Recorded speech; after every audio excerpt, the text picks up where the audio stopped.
Welcome to episode 23 of the 15-Minute Coffee Podcast with Brandon Salazar, your go-to destination for expert perspectives and valuable insights from the world of business. Today I'm here with Wright Señeres, a trustee at Wright University, an engineering communication specialist at Princeton Engineering. All right. Thank you for being on the podcast. Thanks for having me. That's great to have you here. All right. Let's start with the first question. Tell me about your early life and career that led you to where you are today. My early life and career. Okay. My plan in college was that I was going to go to medical school and then become a doctor, and then that was my career. But then at Rider University, I realized that I didn't want to have that lifestyle, and I didn't know what I wanted to do. So after I graduated, I thought, well, let me pivot. I was fortunate to go get a master's in environmental studies, and then I got a job in consulting, doing environmental consulting then. I did that for 15 years.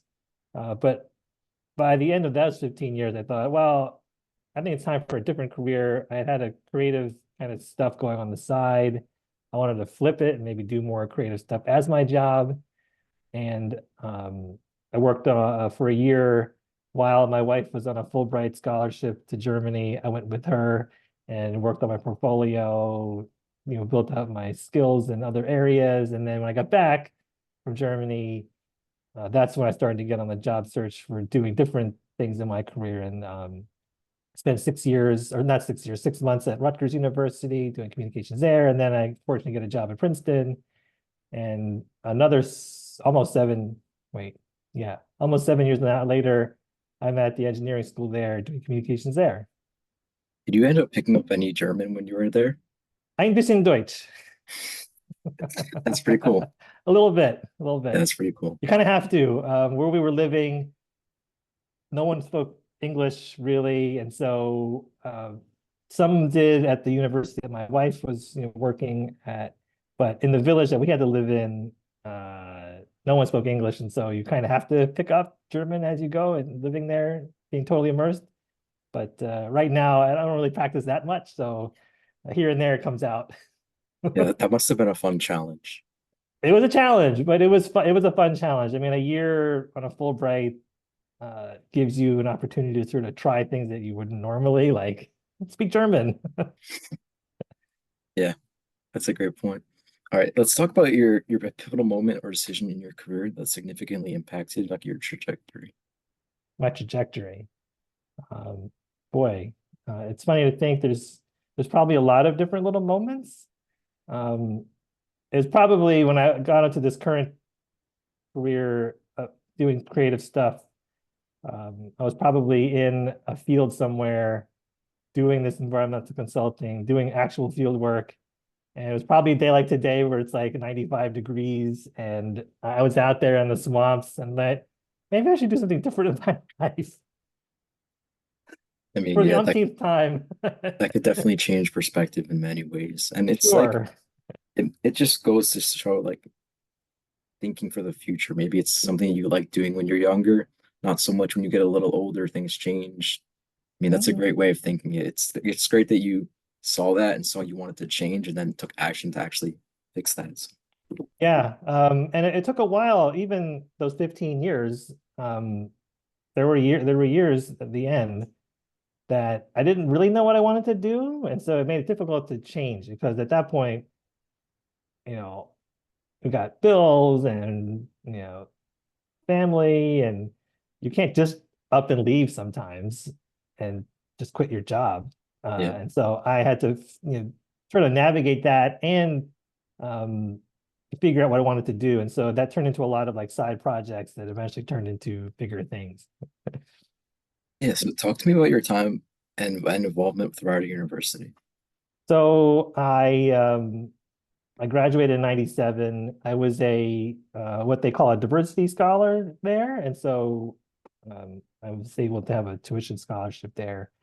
And it was one of those college experiences that you dream about, where it changes your life and you meet these people that impact your life in profound ways, and had professors that were amazing and that showed you the world. And so all of those experiences, the people I met, the things I got to do, it made me really grateful for having that experience. And so I never really left Rider after I graduated.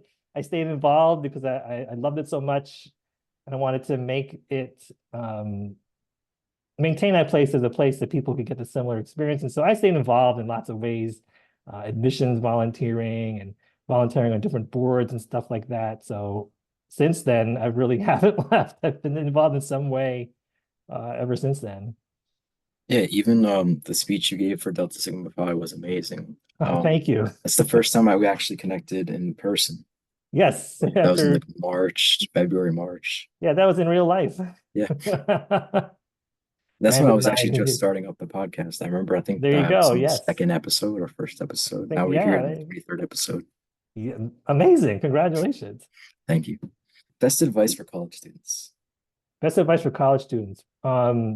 College is a place that is a lot of opportunity around you. And so taking advantage of the opportunities that are there is like the best thing you could do. The people that you meet, the staff and faculty, administration that are there to serve you, ideally, that's what they're supposed to be doing. They're there to help you, become better people, become productive members of society. All that's there. And so take those opportunities that are presented to you. You know, form the relationships really that turn into your network going forward. It's really true what they say about finding your next job through your network.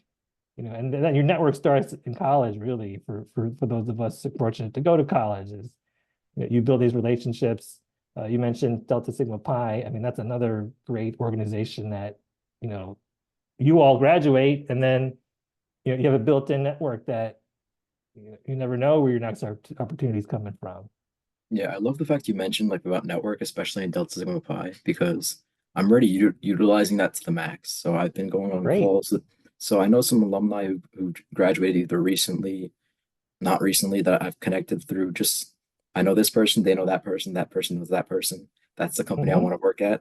I've been maximizing that networking. Actually, even this week, I met with recent graduates, just talk about the company that they work at, talk about best practices there, how to appeal to recruiters, just all about that and catching up because we did meet prior to this meeting, but it's just amazing utilizing a network. And I'm a strong believer of that. It is about who you know, 100%, like 99%, and the Mm-hmm. 1% is the qualifications. Because while there's a lot of people that are qualified, not everyone knows the right people, and that's It's something I totally true. strongly believe in. And Totally true. uh, how is the Northwestern University master's degree going right now? It's going really well. Actually, this is my last class, and then I have to do my capstone in the winter. So it started yesterday. So after this, I got to get back to do some schoolwork. But it's going really well. I'm fortunate to have that opportunity to get a second master's now, but just do the program in general. So what inspired the to get the master's at Northwestern? Well, a few things. One of them is I'm married to someone who is like constantly in school, and so she's a lifelong learner, and my wife inspired me to consider going back to school for another master's. And I got my first master's right out of college. I went right into grad school there, and so it's been a while since I actually had been in class like this. In the meantime, I had gotten certificates at another school, so I was in school, but this was like a full-blown like master's program, and so I wanted to do it. The skills that I've picked up and the things that I've learned in my program, I applied it to work, side projects, all sorts of places. So um, it's been really beneficial in a lot of ways. How do you utilize your networking when you go to different schools and get different degrees from multiple schools? Because there must be Uh, thousands of people that you just meet. there is, it really is what you put into it. And so, you know, so I went to the University of Arts, which is in the news, unfortunately, a lot these days. And so I made some connections there, and I actually, since I knew one of my instructors, from UArts, I was able to facilitate him getting hired on at Thomas Jefferson, where I teach. So that was a really interesting outcome. It wasn't me like benefiting directly, but I helped him get a job there.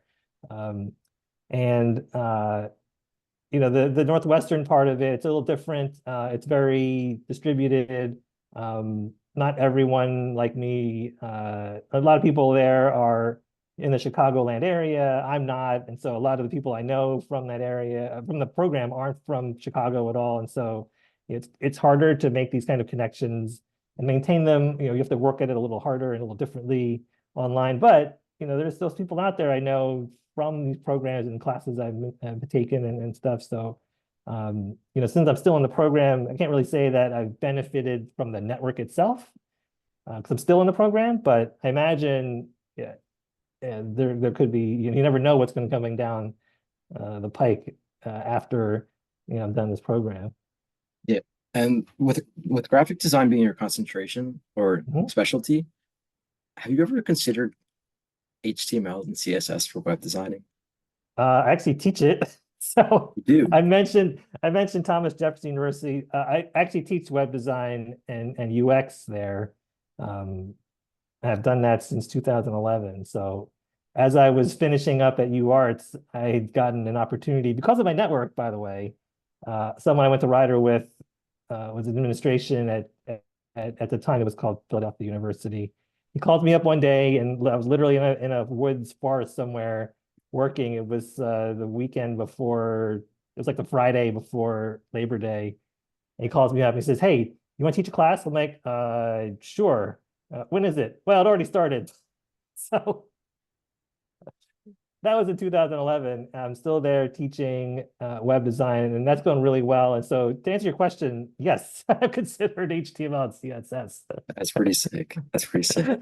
Yeah, so it's always the most weird and random opportunities at the most weird and time and place that are always somewhat the Yep. best. Hmm. I can't even think about a normal opportunity that was presented to me at a normal time. It's always at a strange time. But Yeah. that was a It great was point. like it was like 2 o'clock on a Friday afternoon, and I was in the field. Yeah, Oh, you mean an entire course? Oh, okay, sure. sounds good. Yeah, sounds good. When And does it start? with our last question being, what is something that makes your job special to you and what makes you just love it? There's lots of things, but I'll give you one answer is that so when I was at Rider, I was a biology major, and one of my units now at the engineering school is the Bioengineering Institute. And so being able to like actually go back to my roots some and write about some of the things that I learned about and things that was like before the time.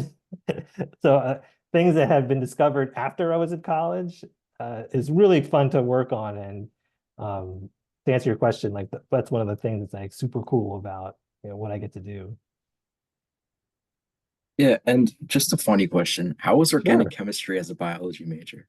Oh, it's tough. But it's like one of those shared experiences that you have. Like if you can survive organic chemistry, you can do practically anything. So Yeah, that's people what I like hear a lot. like in the trenches, if you're in the trenches in a foxhole somewhere, like that's like my experience. I never served in the military, but I feel like that's kind of like, man, I survived organic chemistry. I could watch the bullets whiz by.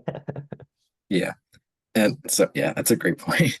And that actually wraps up episode 23 of the 15-Minute Coffee Podcast with Brandon Salazar. We hope you've enjoyed getting insights from our guests and exploring the world of business with us.